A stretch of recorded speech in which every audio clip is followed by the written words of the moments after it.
Hello and welcome to Portsmouth This Week. I'm your host, Conley Zani. This show is under the auspices of Rich Rayner, our Portsmouth Town Administrator. Together, Rich, myself, and the entire Portsmouth This Week team are on a mission to build community. We do that by bringing you accurate and timely information about the issues and events that impact you. We introduce you to the faces, the personalities, the leaders in this magical place in which we live.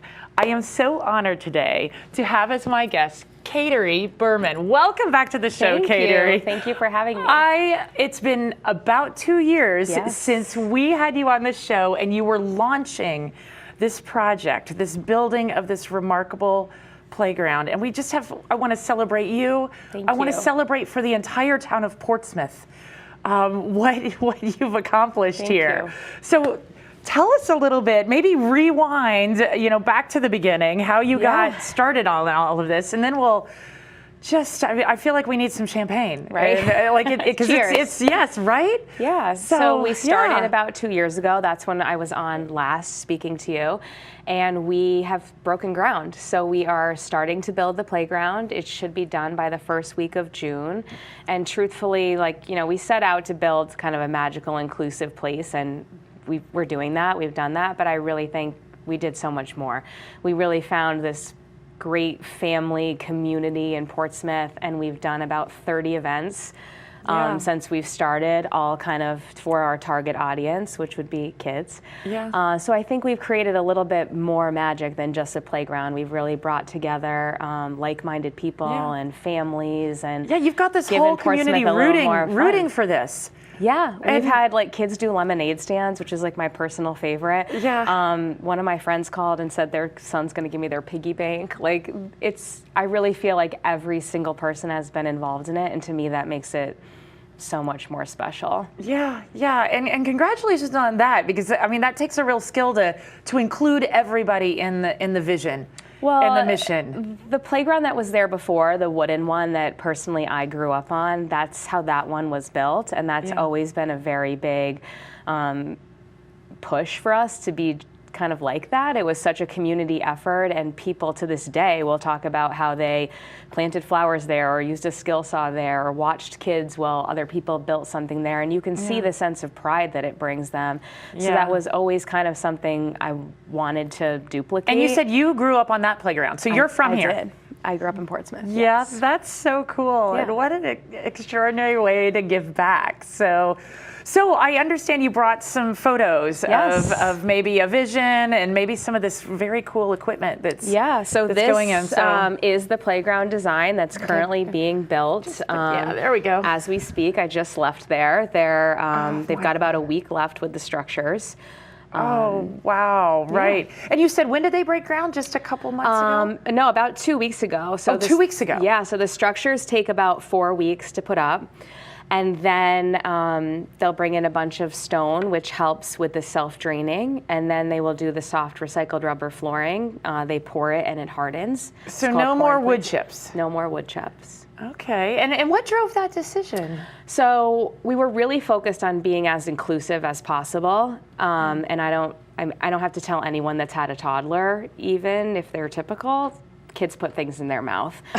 You'd get home and you'd have a bunch of wood chips come out of your shoe. No one likes the wood chips, basically. And then for kids who do have a disability, their parents were avoiding places like that because it was dangerous. Not to mention, I don't know if you've ever tried to push a wheelchair through wood chips or a stroller. I haven't had that privilege yet. But or even a stroller. It's very difficult. So what kind of floor is it? It's called pour-in-place flooring. Okay. Think of a gym rubber flooring, but a little bit more bounce. So it's great for a lot of really amazing reasons. One, it's self-draining. So it could be downpouring today, and there won't be puddles at the playground. In high traffic areas, make the holes, and then they fill with rain. So usually at playgrounds under slides and swings, they're really big puddles. So in the summer, right, who cares? Your kids get a little wet, but in the winter, it makes it unable to use those things. So my hope is that it will create a place kids can use all year round.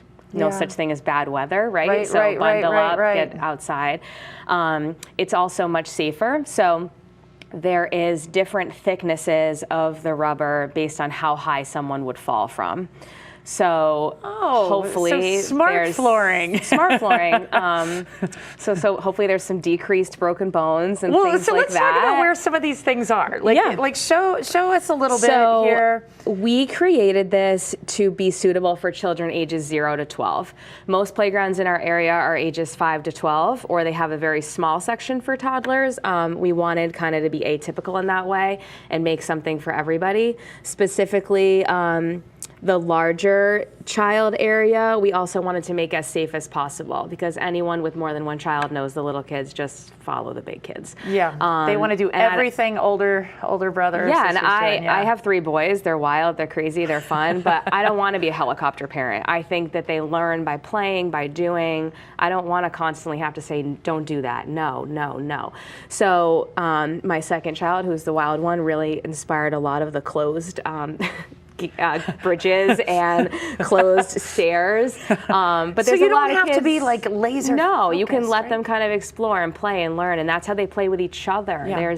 And learn from each other. Kids need that more. Yeah. Especially in this day and age. We're not giving them those opportunities. Yeah, right? There's so much that happens on playground more than just play. They learn, social skills, and they learn how to communicate with kids who they don't know and take turns. And if you're hovering, that kind of stuff doesn't happen. So we tried to make the big kids section as safe as possible, knowing little kids are going to follow.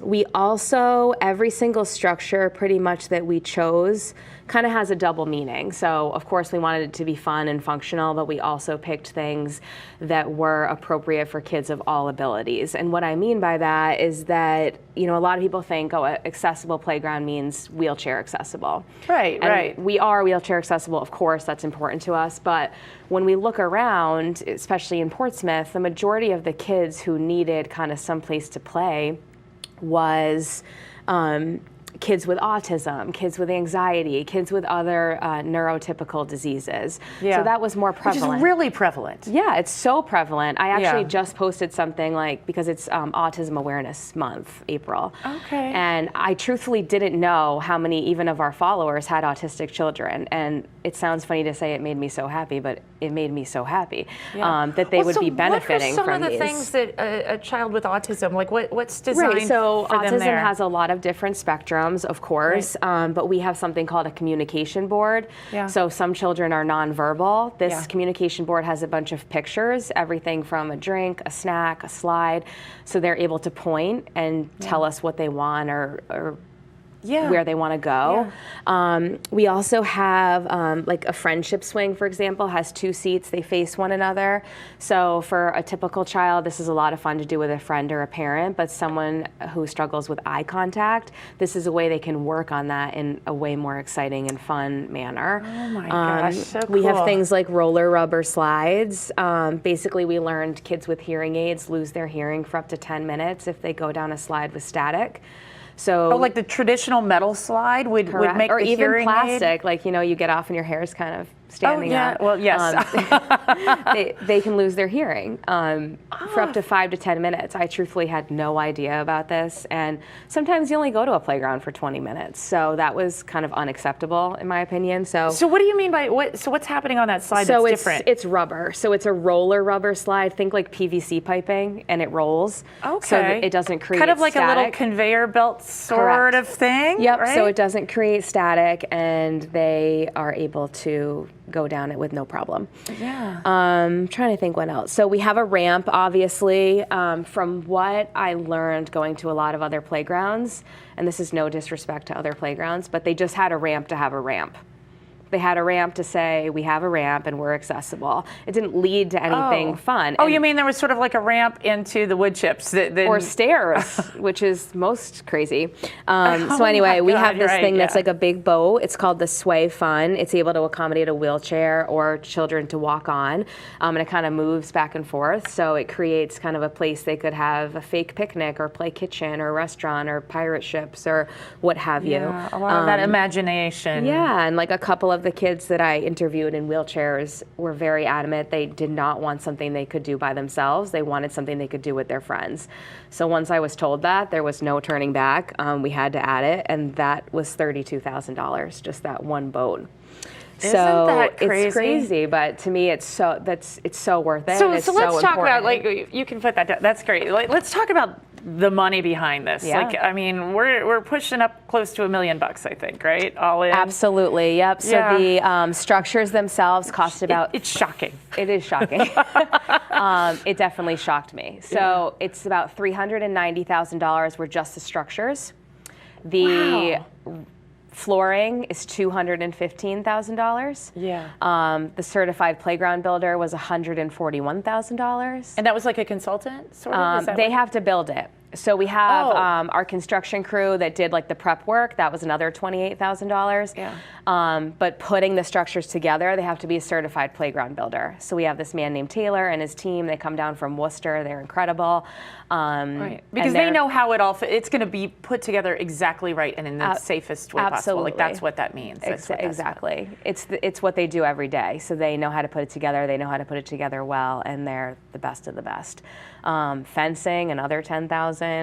So it's about $800,000 at the end of the day. Oh my God! And you're at the finish line. Yeah, we're at the finish line. Again, where's the champagne? Right. Cheers. Cheers! Cheers! Cheers!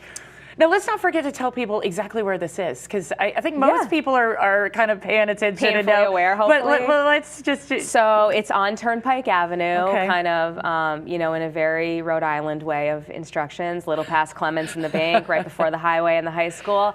You're so Rhode Island. But everyone goes, oh yeah, that's where it is. Yeah. Is there a name of it? Like it's just the Portsmouth Community Playground. Okay. Okay. That's what it's called now, and when we were trying to figure out what structures we wanted, I went to a lot of different playgrounds. And one of the things I noticed is that when they had a different name, they were harder to find on Google or your Waze or whatever map you use when you didn't know the name. You're like, ooh, I want to go to the North Kingston playground, but you didn't know what it was called. So we wanted to be you want to put in that. And so we decided just... that makes so much sense. It does, but I Kateri. really didn't think about it before, so we wanted it to be easily found, and we want people to use it, and Portsmouth Community Playground I have no doubt that people are going to use it. So let's show off some. I know we brought a lot of pictures, so let's just show off a few of these crazy. These are awesome. I don't even know what this is. It looks like the Death Star to me. So this is called the Global Motion. So this is great for multi-age and different ability play. So it does rotate slowly. So it spins kind of like the old-fashioned. It spins slowly. There's a place up here where you could sit and take a break. So a lot of kids with autism or other disorders get overstimulated very quickly. They need a place to just chill. So we have a lot of little areas like that they could. You come said your and just 1-year-old kind of likes it up there on that little pseudo trampoline. So children of any age can kind of sit up there. It doesn't spin fast. So any age children could sit on it. Big kids are always kind of hanging on the outsides. So you really can be any age and utilize it, which is what makes it fun. So what is the name of it again? Global Motion. Global Motion. Yeah. Okay. All right. It right. also has an entrance that's large enough for a wheelchair transfer. So if there was a child in a wheelchair, they can also use this, which is a lot of fun too. Yeah, neat. So okay, that's all right. This is a live picture of our playground, my so gosh. it's that's in there right now. It's in there right now. I drove by this morning and anticipating this, and just kind of paused, and it's so exciting. And I even remember when they broke ground in your Facebook post, and you were like, "I have tears. They are breaking ground." It felt so far away for so long, and like I said at the beginning, I really feel like the whole community was a part of it, and it's just so exciting to see it happening. So it's about 2 years to the day, and we feel pretty lucky to have accomplished that so quickly. Awesome. Fan favorite. It doesn't look like much here, but this is a zip line. Fan favorite, yes. Fan favorite for all ages. So you'd be standing on this platform. Yep, right you stand there, on the platform. This is kind of where you sit. You pull this back, and it zips, if you will. Okay. So that's something. Sweet. We did a lot of polls at the beginning, like what are your must-haves, and a zip line. Did you? What are the other things people said they wanted? The recycled rubber flooring, the soft flooring. Definitely zip lines, swings of all different sizes. So we have infant swings, handicap swings, your traditional like bucket swings. we have kind of one of those, it's called an oodle swing, but it's like a new school tire swing. We have one of those. So that was one of the things. I'm listening to you. I'm like, I don't even know what these things mean. I didn't either. Must have learned I've learned a so lot. much. Like about construction, about politics, about fundraising, about everything. Death by fire, right? Yeah, right. We have a bunch of different slides. So we have open slides. We have slides that have kind of 2 slides, so you can do it with a friend. We have closed slides like this one. We have short slides, big slides.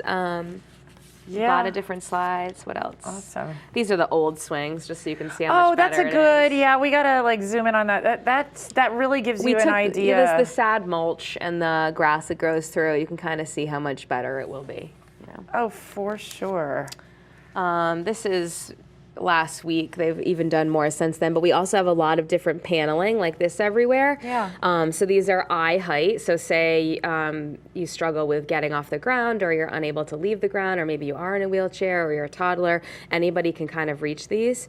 So this one is a musical one, but we have ones with wheels. We have all sorts of stuff like that. Yeah. Again, including everybody. Everybody.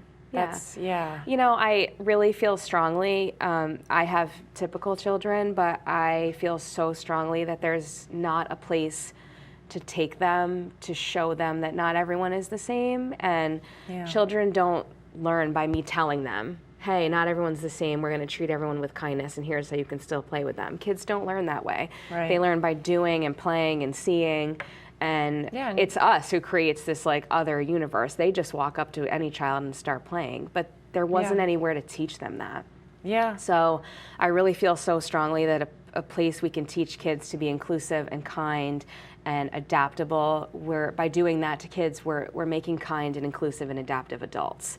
And if you don't start that when you're little, it's almost too hard to learn. We need a little bit more of that. We do. I really do believe that. We have a kindness problem. So this is one way I'm hoping to combat the kindness problem. Yeah, absolutely. Any more picks there? Or? Let's see.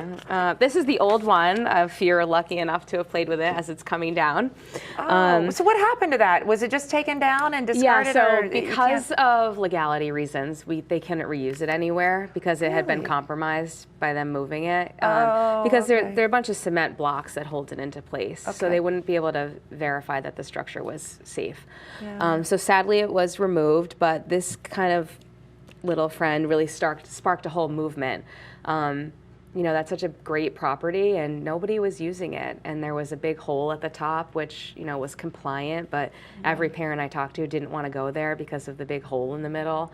And it just made us look at what we chose a little bit differently. Like we really wanted it to be as safe as possible. So how did you really choose? Like, I mean, so clearly there's some people, some consultant guiding, you did some polls. Yeah, we asked the people, like they were helping us do it. We wanted everybody to feel heard.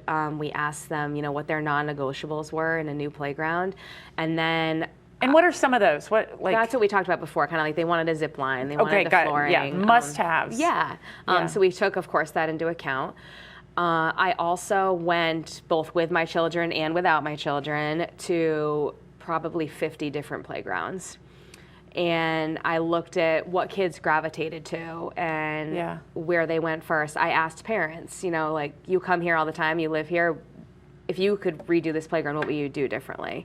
So that's kind of where also we got the idea of kind of closing the bridges and stuff like that. So super kind of grassroots, just conversations. Well, you know, I'm lucky enough that I am a nurse, so I feel like I had a little bit of that kind of background, but I talked to doctors and nurses and physical therapists and occupational therapists, school principals, kids, parents of kids who are in wheelchairs, kids who are in wheelchairs, autistic children, parents of autistic children. So I tried to get everybody's opinion, and then literally we cut and pasted, where'd it go, what you see. I don't know where it went, but the vision. Here's our vision. So I'm sure they wanted to kill us because most of their customers are towns, and their towns just say, you know, oh, we're going to pick page 47. And we didn't do that. We were like, we want this part of this one and this part of that one. Felt a little high maintenance, but nothing. I did, but it was worth it. That's so awesome, Kateri. Well, so are there any decisions that you made that, I hear you loud and clear, there are some people these are non-negotiables. Are there any surprising decisions you made that maybe people wouldn't understand why you did that, and that might be, I don't know if it would be contentious or is there anything that you're like, I've got the big picture here, I'm the one that has seen all these pieces? I don't think so, No? other than probably spending more money than we needed to. Right? I didn't want to skimp on any part of the playground. I would rather have done it correctly and have it take longer. So with the pour in place, you can't add things. Once it's poured, that's it. Playground. You got to get it right now. Yeah, so I wasn't willing to take anything out despite how much money it cost. What did you think when you started this? What did you think it was going to cost? Before you kind of really knew? Were you kind of like, oh, this is a couple $100,000? I thought like $500,000 would get you an amazing playground. Yeah, and it doesn't. If you look back at our original first draft of this, and we were even excited. I feel like we got to go watch the old show and be like, what were you saying back then? And we thought it was really cool. But then the more kind of research we did, and we just kept having our own non-negotiables. I want that and that and that. And it became, $800,000, but still worth it. We think it's so important about all the things we've talked about, being inclusive and having all different age groups and accessibility-wise, being able to accommodate all sorts of children. And that's what's really the most important to me. I hope people come and do their PT here and speech. We run a play group at Common Fence Point, which you know, and we have autistic children come, and they're with their therapists and their parents, and they're learning how to be around all sorts of kids, and kids are learning to be around them. And play is an equalizer. It's amazing to watch it. I'll never forget, the mom came up to me and she's like, is it okay that we're here? I'm like, do you even know me? This is making my whole life that you're here. So I think it's so important and undervalued and underrated. That makes my heart just, oh my gosh. I really do believe that. So I really just want kids to realize that we're all the same. And wow. This is how we do it. This is how we do right? it. Yeah. So you mentioned the play group at Common Fence Point, which has been a really fun, for a couple of years now, that's been going, and contributions been made to this. What are some other things you've done from a fundraising perspective? I know it's been the gamut. I feel like we've done everything. So talk about a few of those interesting things. I mean, as I mentioned, I have 3 children, so I try to say, what would I want to bring my kids to?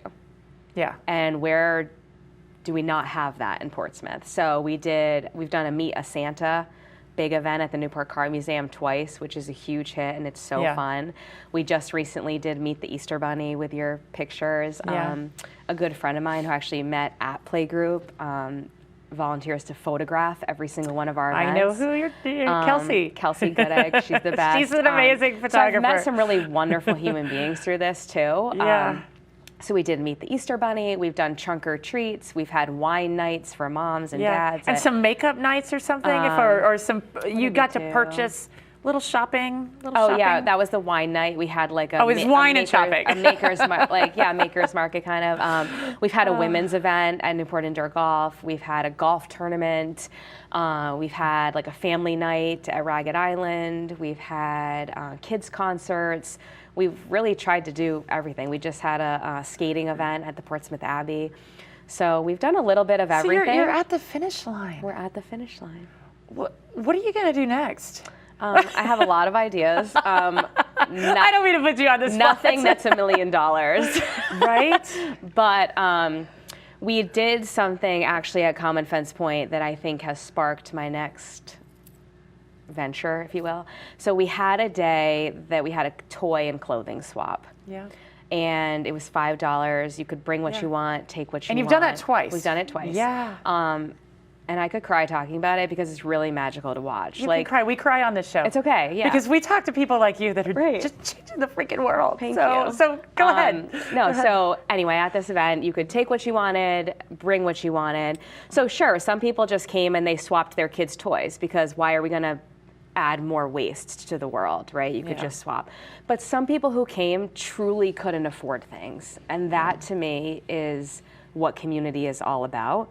Yeah. And it was just a really cool day, for myself included. Like, you see these baby things that are important to you and mean something to you, and you don't want to just throw them in a bin. Yeah. Like, I want to know that they're getting used. So I really want to have a community closet. That's what I want to do.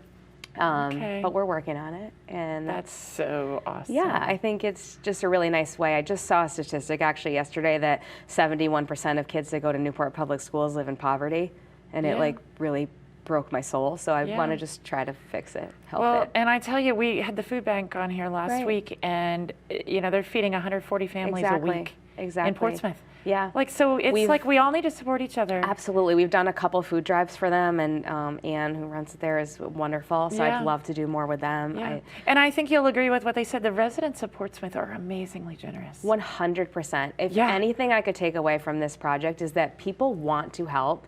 People want to feel involved in their community. Sometimes they just don't know how.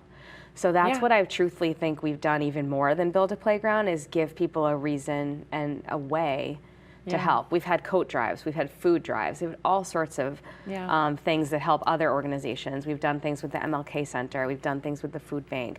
So I think giving people a voice and an easy way to help is also just another way we can all help each other. Yeah, and you've connected people in a time that we need to be more connected. Agree, it's awesome. Oh my goodness. So we just have a couple more minutes left, and I feel like there are 1,000 things still to talk about. I know. What do you want to share? What do you want to leave people with? What do you want to, I mean, this is just incredible. I can't. I think mainly I just want to say thank you. I think I would never have been able to complete this project without the kindness of everyone who has donated, local businesses who have donated their time or money or things, people who have donated their time, their services, my own family. My sister has been everything from, you know, standing behind a desk to the Easter Bunny. So I would never be able to do it without my friends and my family and literally the whole community. And I think that's what makes this project so special, is that everybody feels like they helped. I got an email one day that from a woman I just know through the playground, and she said every time my daughter passes it, she said it's the playground the mommies built.